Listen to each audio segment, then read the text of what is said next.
Bonjour, bonsoir à tous, vous qui regardez les vidéos, que ce soit le jour ou la nuit, ici DVD Pro Souvenir.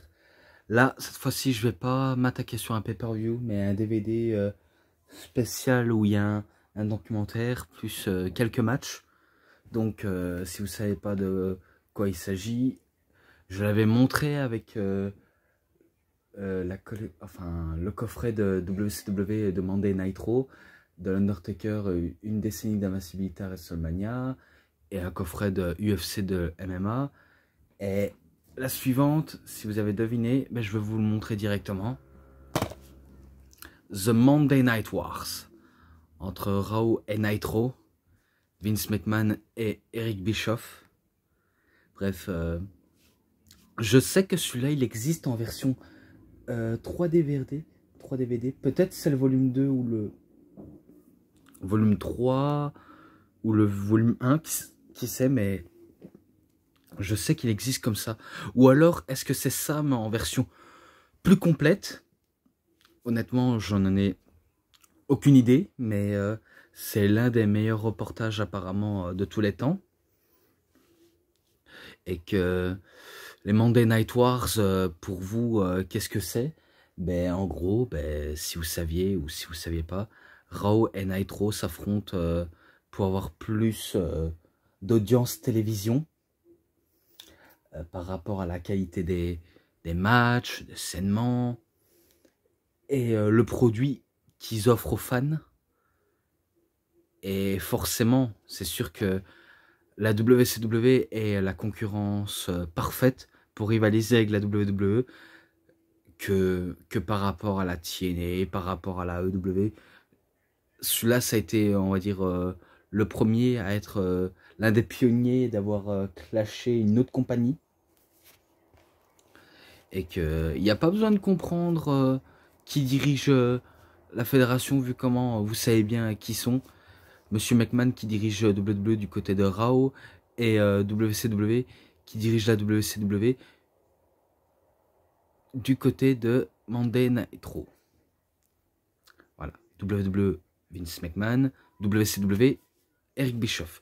Je le dis si j'ai un petit moment de doute, parce que c'est vrai, quand je dis raconte, je raconte un petit peu n'importe quoi, mais des fois j'essaye de mieux, on va dire, comprendre. Et là on voit victoire de Mankind, McMahon qui se fait arrêter par la police, et Stone Cold qui lui jette de la bière à la figure, DX qui essaye d'envahir la WCW, même sans succès. Ensuite la NWO. Et que tout est noté, vraiment tout est noté. Je vais citer les matchs après. Tout d'abord, Monsieur McMahon, qui était, on va dire, un petit peu mal sur le départ depuis que Hogan a quitté la compagnie et qu'il a laissé McMahon gérer le business sans la tête d'affiche numéro 1. Donc en gros, Hulk Hogan, il est arrivé normalement, vraiment normalement.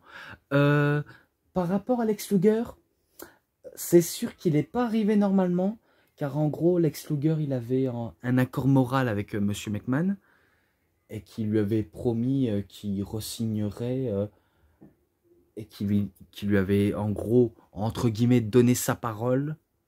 Eh ben, il a dit tout le contraire. Il a trahi, on va dire, Vince McMahon. En tout cas, Vince McMahon, lui, il a vraiment pris pour une trahison. Et que c'était même Sting qui ordonnait à Eric Bischoff de le faire venir à la WCW. Alors, Lex Luger, eh ben, il est arrivé lors d'un épisode de Nitro. Le premier épisode, je crois. Il me semble que c'est ça. Mais il était apparu et de voir, on va dire, son catcheur qui était censé représenter la fédération et pas la concurrence, s'est retourné contre la fédération qui lui avait essayé de donner sa chance. Mais on sait bien que Lex Luger voulait revenir aux origines avant d'être à la WWE. Après, il y a eu le cas de... Attendez, il y a eu le cas de Big Boss Man, donc The Big Boba. Il se faisait appeler comme ça. Ça, je sais pas s'il a trahi la WWE, mais je sais bien qu'il y avait pas mal de catcheurs qui ont trahi la WWE pour aller à la WCW. Beaucoup. Il y en avait beaucoup qui ont trahi la fédération actuelle contre celle qui est en train de surgir et de percer, en tout cas. Et est-ce que la WWE peut craindre en ce moment la AEW du côté de Dynamite? Je ne pense peut-être pas du tout, même si la AEW a beaucoup plus de moyens.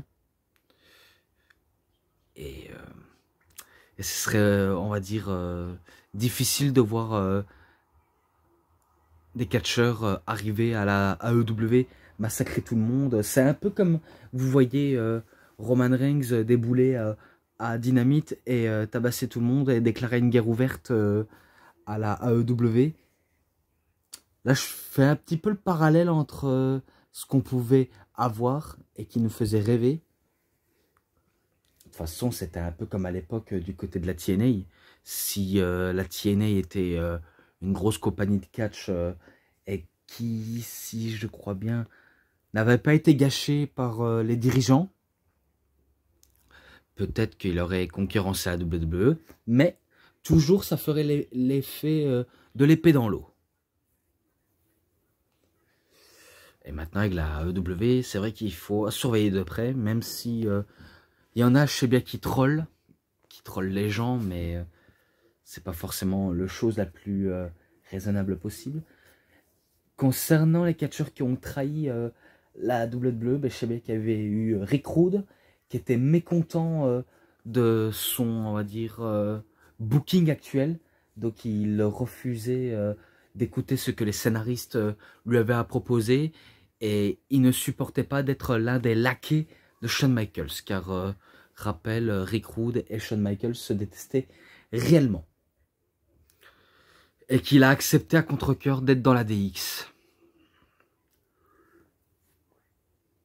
C'est dommage. Il aurait pu refuser. Il aurait pu refuser, mais il s'était barré. Donc en gros, il a trahi la WWE pour aller à la WCW et la ECW aussi.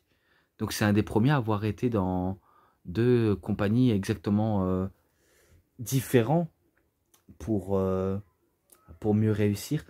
Hormis la WWE, donc c'est vrai qu'il a été quand même un petit peu partout, Rick Rude, mais sinon c'est lui qui a quand même créé l'exploit. Et ben après d'une catcheuse, Alundra Blaze, connue sous le nom de Madusa pour la WWE ou WCW, mais sauf qu'à la WWE, c'était Alundra Blaze et WCW, Madusa, qui sait même dans les indies.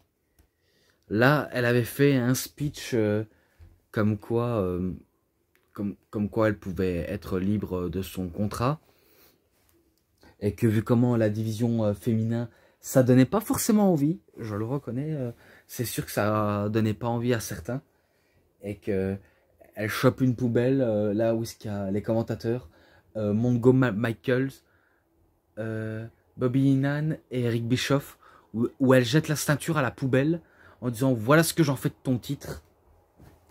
Et que la WCW à l'époque n'hésitait pas à se moquer cordialement de la WWE, que ce soit la gestion de ses bookings, les catcheurs, qualité de match, et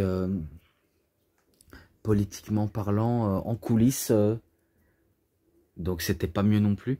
Et que de l'autre côté, la WCW, ben, c'était plus du côté l'anarchiste, hein, parce que moi je voyais le côté anarchiste qui fonctionnait bien, mais que ça jouait beaucoup sur les désaccords et les dérapages en direct à la télévision.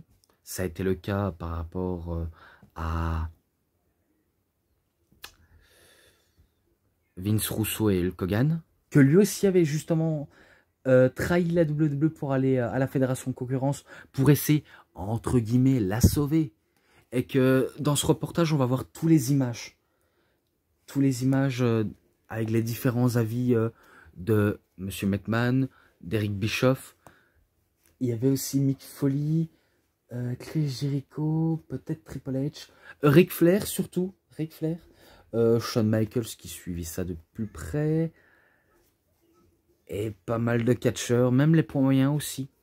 Et qu'on sait que la catégorie poids moyens était le moment, on va dire, phare pour relancer une division totalement nouvelle, explosif, et que du coup, ça a été que du bon, mais à la fin, on leur a coupé, on va dire, les grosses opportunités, et que aussi la WCW était connue pour mettre, on va dire, un peu les talents en mauvaise perdition, et surtout en les déclarant pas au très haut niveau.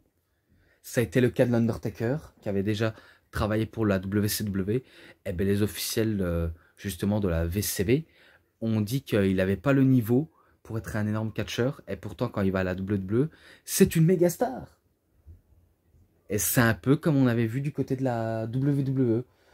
Si vous prenez exemple, par exemple, je sais pas, vous pouvez prendre Keith Lee ou Samoa Joe, ou quelque chose comme ça, même si je sais que Samoa Joe, il avait réussi du côté de la TNA et de la Ring of Honor, mais qu'il a beaucoup échoué à la WWE et beaucoup réussi à la Fédération Indie.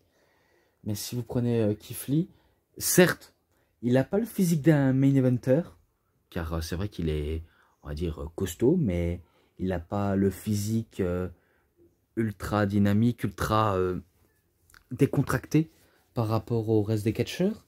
Eh bien, sachez que par rapport à son poids et aux modifications de son nom, eh bien, vous savez que la WWE les a gâchés. Un peu comme ils ont fait avec John Morrison, même si John Morrison savait depuis le départ. Karrion Kross, qu'on a dû modifier sa tenue de catch. On l'a transformé en version gladiateur. Moi, je dirais gladiateur version XXX. Donc, quelqu'un qui sort d'un film de Jackie Michel. Et du coup, ça faisait pas crédible. Et certes, il est grand, il est quand même musclé, mais il n'a pas, on va dire, le très bon physique parfait pour répondre aux critères d'un gladiateur. Mais bon, ça, c'est pas ça de l'époque. Mais je parlais de certains des catcheurs. Par exemple, Stunning Steve Austin, qui avait été licencié par Eric Bischoff. Pareil pour Mick Foley, qui catchait sous le nom de Cactus Jack Mason, ou Cactus Jack seulement. Ou ouais, que ça, je crois. Eh ben, lui aussi avait été licencié.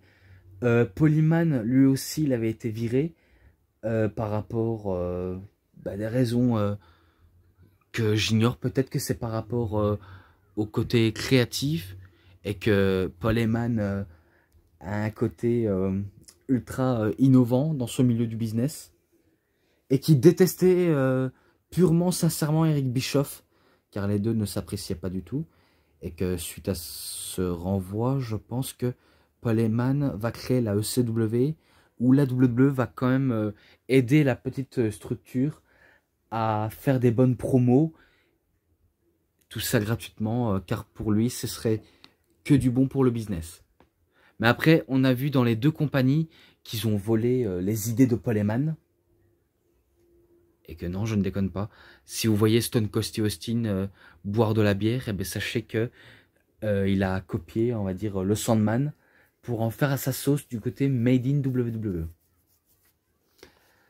Et après, il y avait des angles assez tordus du côté de l'Attitude Era, et des angles qui est présent, mais qui, on va dire, est 10 fois plus maîtrisé du côté de la WCW. Et que je passe au niveau catcheur. Ben, Triple H, je sais bien qu'il avait déjà catché pour la WCW, que lui, il avait justement demandé sa démission. Edge, qui faisait des essais, sentait qu'il n'allait pas réussir à la WCW, donc il est parti à la concurrence. Même Dustin Rhodes, donc Goldust, est parti justement. Mais après, la WCW avait fait pas mal d'erreurs. C'est ramené la plupart des catcheurs qui l'ont gardé, comme Roddy Piper, qui n'a pour moi strictement rien fait, si ce n'est que remporter le titre US, peut-être par équipe, mais ça, j'en suis pas sûr. Ou Ultimate Warrior, qui est venu exclusivement pour un gros chèque. Et il a fait quelques matchs qui, on va dire, duraient pas longtemps, et qui n'est pas de très mauvaise qualité. Et après, plus rien. Il a juste pris un gros chèque et il a compté tout son oseille. Je pourrais en expliquer tas d'autres. Après, Bret Hart, il n'a pas trahi la WWE. C'est juste que, on va dire que c'est la WWE qui a trahi Bret Hart. Même si dans ce reportage, on a vu le Montreal Screwjob, où Monsieur McMahon disait qu'il y avait une tradition dans le catch, où au moment où un catcheur est sur le départ, s'ils auraient, on va dire, modifié le contrat pour rénover et de rester, il y aurait pu avoir de chance, mais que pour Vince McMahon, Bret a commis une erreur et qu'il n'a pas été professionnel sur ce coup-là. Donc lui, il a trouvé ça comme argument et que ce n'est pas, on va dire, Vince McMahon qui a trahi Bret Hart, mais c'est Bret Hart qui s'est trahi tout seul. Voilà ces fameuses phrases. Et du coup, ça lui a conduit de WWE à WCW. Justement. Et qu'il va pas être très mis en avant pour la WCW. Vraiment pas du tout. Même s'il a remporté que 3 titres mondiaux. Le titre WCW. Du monde poids lourd. Mais ça ne convient pas à un vide. Si ce n'est que Kevin Nash et Hulk Hogan étaient les plus titrés. Même Ric Flair aussi était le plus titré. Et après, en parlant de talent gâché, ils avaient gâché Rey Mysterio, alors que lui, il était un des pionniers du milieu de la lucha libre ou du catch aérien, donc côté poids moyen, et qu'il a révolutionné le catch. Et qu'est-ce qu'ils ont fait, la WWE, pour le remercier? Ils l'ont mis un match face à Kevin Nash, et du coup, ils l'ont démasqué en direct. Et que pour Rey Mysterio, enlever son masque, c'est un déshonneur. Et on peut avoir des embrouilles avec sa famille. Et en parlant des Kevin Nash et Scott Hall, je vais peut-être en parler sur eux, car l'incident du Curtain Call est exactement dans ce DVD, un peu comme j'avais déjà expliqué dans le coffret de Shawn Michaels, Heartbreak and Triumph, et le coffret de Ty Kingdom Comes de Triple H, où les deux avaient une version. Vu comment Scott Hall et Kevin Nash étaient sur le départ car ils ne veulent pas re-signer avec la WWE, ils vont à la WCW en tant que outsiders et en faisant croire eux deux et Hulk Hogan qu'ils attaquent la WCW. Alors qu'en vérité, c'était pas du tout ça. Et que ça n'a pas, on va dire, tenu la route. Et que X-Pac était blessé. Triple H, il a dû être puni à cause des décisions des catcheurs et de Shawn Michaels. Mais sauf que Shawn Michaels, vu comment c'était lui champion, il ne devait pas être puni. Alors qu'il a un côté rebelle, Shawn Michaels. Beaucoup côté comportement diva. En gros, si vous voulez, ils ont fait un petit match et qu'à la fin, ils se sont mis tous les 4 à se faire un câlin. Ouais, donc ils se sont mis tous un câlin. Et du coup, le kayfabe a été brisé parce que c'est vrai qu'on misait beaucoup sur le kayfabe. En gros, quand vous êtes heel ou quand vous êtes face, vous n'avez pas droit à sortir de votre personnage quand c'est des caméras, même si c'est dans les live events. Et là, qu'est-ce qu'ils ont fait? Ils se sont mis d'accord pour se faire un câlin et de casser le kayfabe. Et du coup, celui qui a tout pris cher, c'était Triple H. Car Triple H, il raconte que certes, Monsieur McMahon ne le déteste pas, mais qu'il doit avoir des conséquences, car il doit en avoir un qui doit être puni. Et sache une chose que Triple H va manger de la merde et qui va essayer d'apprécier le goût. Ça, c'était les propos de Monsieur McMahon à Triple H. vu comment je suis passé du côté là, côté trahison, je suis passé par ici. Ben, c'était, on va dire, entre guillemets, on va dire, de ce côté-là que la guerre était déclarée. Et que depuis pas mal de temps, pour la WCW, eh ben, ils ont pris une décision, tourner Hulk Hogan heel, vu comment c'est un génie dans ce domaine de se faire passer heel. Eh ben, ils ont pris le risque, et c'est là où Eric Bischoff et Hulk Hogan ont créé la New World Order, donc le NWO, à Bashad the Beach. Donc il devient, on va dire, le type et l'ennemi public numéro 1, et qui va former un groupe absolument mythique et surtout dominante, très très dominante. Donc il n'hésitait pas à dominer le ring, même dans les coulisses, hein. Donc il y avait pas mal de problèmes en coulisses. Et après, ben, il y avait une division, enfin, une divisée entre Hulk Hogan et Kevin Nash.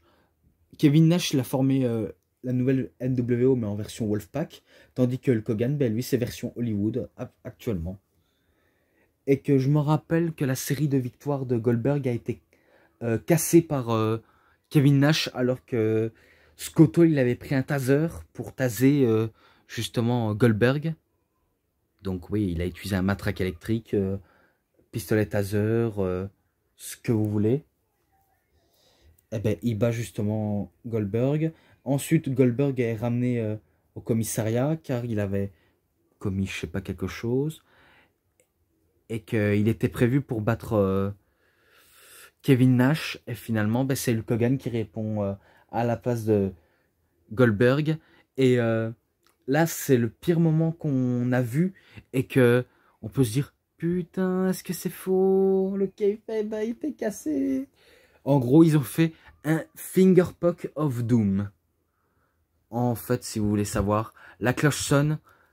Hogan touche Kevin Nash. Il fait le tomber. Et il remporte le titre. Un des pires moments, en tout cas. Vraiment un des pires moments les plus abjects de ce match. Alors qu'on s'attendait à une confrontation épique entre deux leaders de la NWO. Et finalement, ils nous ont bien trollés. Ils nous ont vraiment bien mis dans le cul, en tout cas. Alors qu'ils auraient pu miser sur les Horsemen face à la NWO. Mais pour eux, la NWO est beaucoup plus nombreux que les Horsemen. Et du coup, on n'a jamais eu cet affrontement mythique. Et que depuis, on va dire, les jours et les mois qui suivent, la WCW avait battu Raw en termes d'audience. Et que ça a été pendant un moment l'une des plus grosses fédérations de catch au monde. Donc ils profitent de ce succès pour avoir battu la WWE. Et que c'est là où McMahon, il a une idée de génie, lui et Vince Russo, former et créer une nouvelle ère, donc qui est l'Attitude Era, et l'a choisi comme catcheur pour représenter ben, l'ère Attitude, Stone Cold Steve Austin. Même si The Rock aurait pu en faire partie, mais The Rock, il a quand même brillé dans cette ère-là. Donc ils ont misé le futur sur Stone Cold et The Rock, même sur Triple H, Undertaker également, Kane,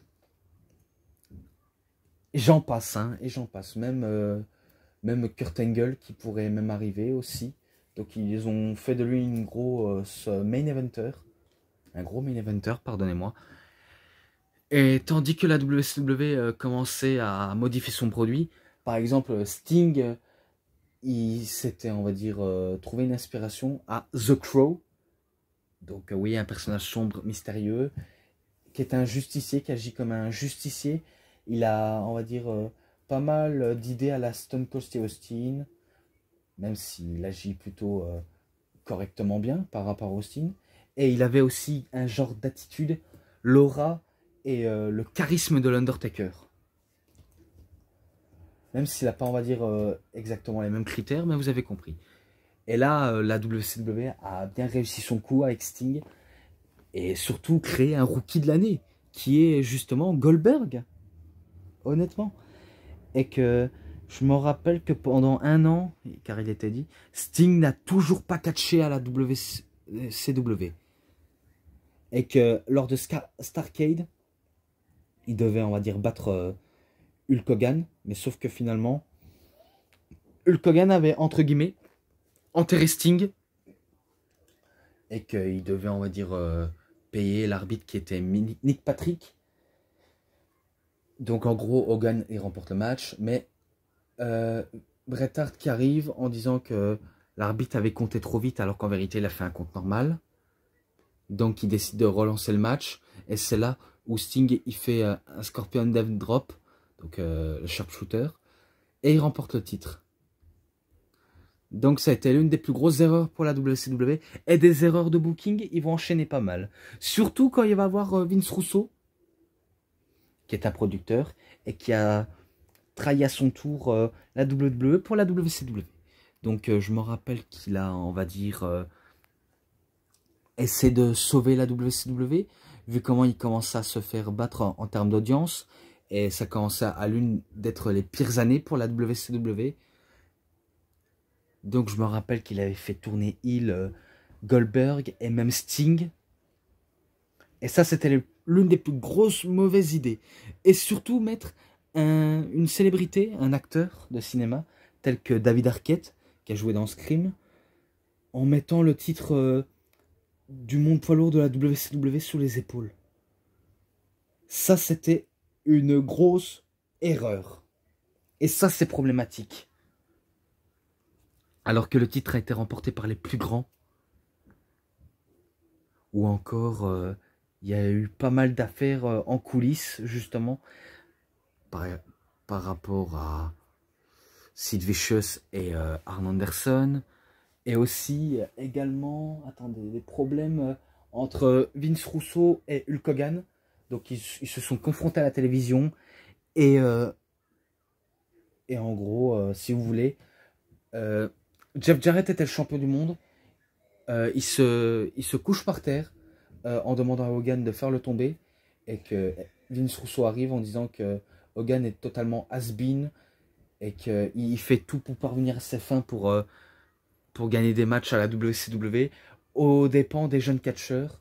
Et que Hogan, lui, sa manière de répondre, lui va dire c'est à cause de cette grosse merde si la WCW est au bout du gouffre. En partie à cause de sa faute. Je le dis direct, c'est en partie de sa faute.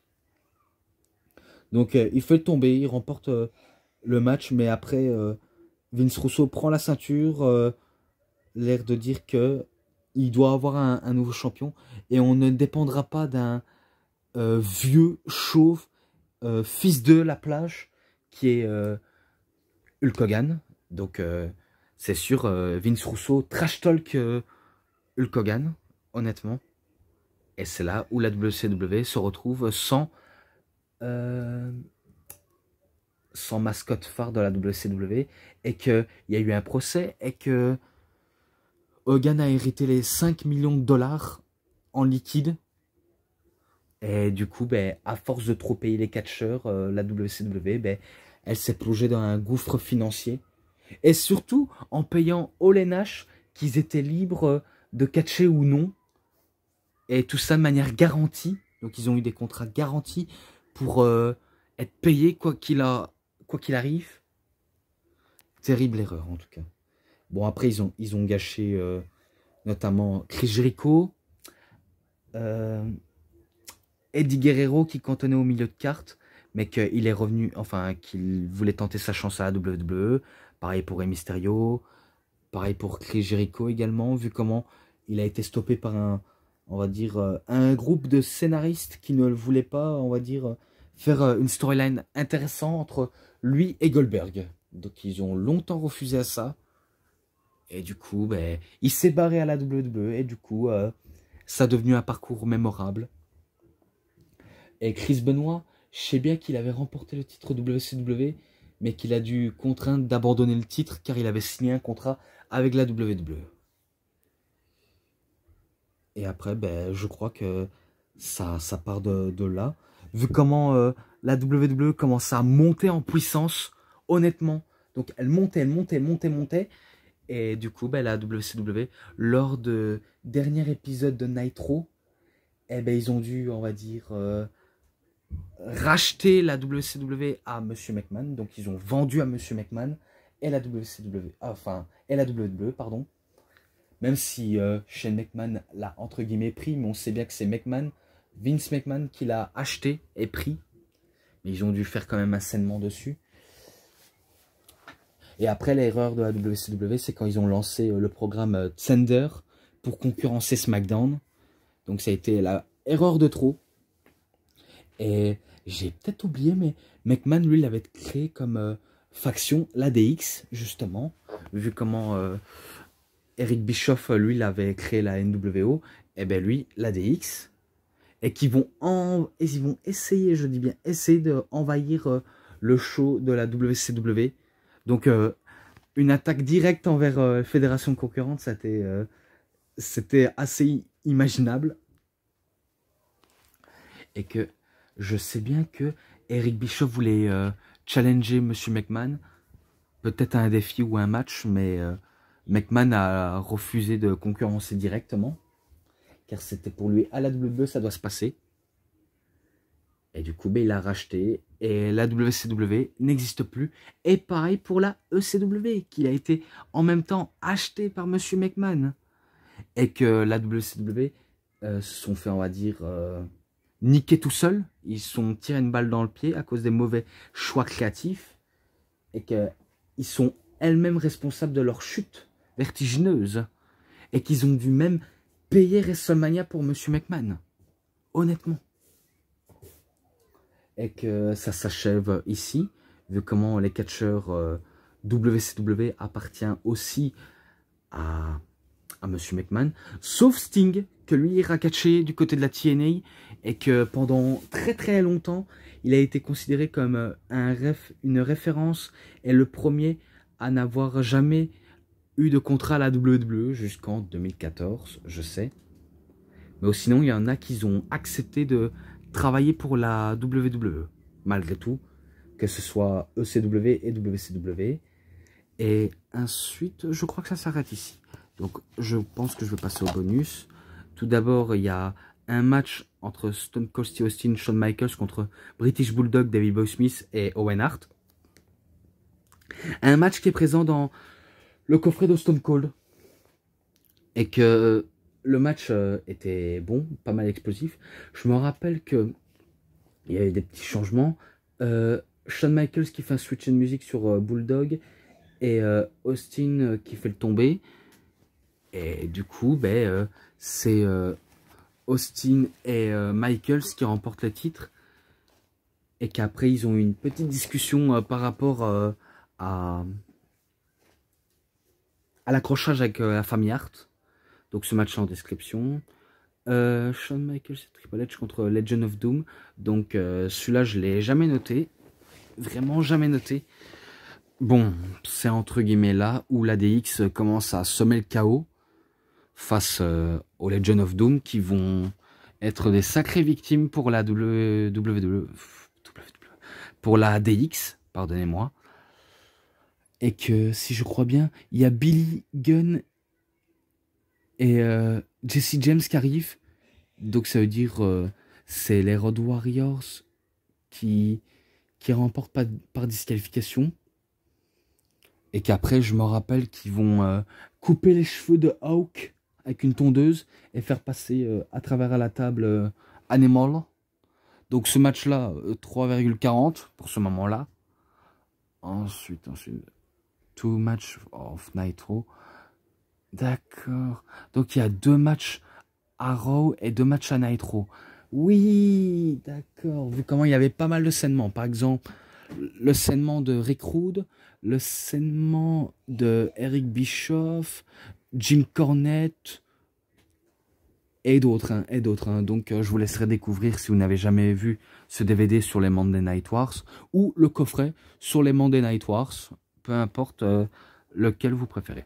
Donc tout d'abord, les 2 matchs, Chris Benoit contre Booker T. Ça, je sais pas s'il est présent, mais à vérifier. Car je sais bien qu'ils sont affrontés pas mal de fois, Booker T et Chris Benoit. Et que, je vais vous dire direct, vu comment on pensait que ce serait Booker T qui pouvait battre Chris Benoit, finalement, c'est sûr que Chris Benoit, il était très très robuste, hein. Et que il remporte face à un Creeper Crossface. Je crois que c'est ça. Ah, possible qu'il le remporte. Et ensuite, le dernier, Goldberg contre Hulk Hogan. Donc, c'est là où Goldberg récupère, on va dire, le titre de Hogan. Donc, il lui arrache le titre des mains, alors qu'il était champion des États-Unis. Je me rappelle qu'il y avait l'intervention de DDP avec un joueur de basket qui fait un Diamond Cutter sur un des membres de la NWO. Je crois que c'était Kurt Hennig. Ah, il me semble que c'est ça. Alors que Hogan dominait le match entre lui-même et Goldberg, même si Goldberg il aura beau subir, mais il va pas subir très très longtemps. Eh ben Hogan il se fait distrait, il se prend un gros spear et un jackhammer. Et c'est victoire de Goldberg. Donc ce match-là, en description si je l'ai pas noté. Et pour Booker T et Chris Benoit, j'irai le noter si je l'ai pas noté. Et qu'après, ben, c'est terminé. J'ai déjà assez tout dit sur ce DVD-là. Donc j'en ai fini avec la review sur Monday Night Wars. Donc j'espère que ça vous a très très bien apprécié. J'ai pas de DVD à montrer car j'en ai pas encore reçu. Peut-être que j'aurai demain ou après-demain. Ça dépend. Mais voilà. Donc pour ce qui est petits bonus de sainement avec les matchs. Ouais, donc petit bonus, match, sainement, ensemble. Et reportage surtout. Je lui mets un 4,50. Je mets un 4,50 car même si ce DVD n'est pas en français, parce qu'il est en version anglaise, peut-être que ça vous aura peut-être beaucoup appris et que apprendre les choses comme ça, c'est sûr qu'il faut apprendre dans la vie et que j'ai voulu être minimum attentif à résumer tout ce qui s'est passé entre deux grosses fédérations qui est la WWE et la WCW. Donc si cette review sur Monday Night Wars, WCW et WWE, Raw et Nitro vous aura vraiment bien plu, vous savez ce qu'il vous reste à faire. Likez la vidéo, commentez, partagez, abonnez-vous à ma chaîne, cliquez sur la petite cloche pour avoir plus de notifications des prochaines vidéos. Et moi je vous dis bonne journée, bonne soirée à tous. Au revoir tout le monde pour une prochaine vidéo. A plus les fans de catch.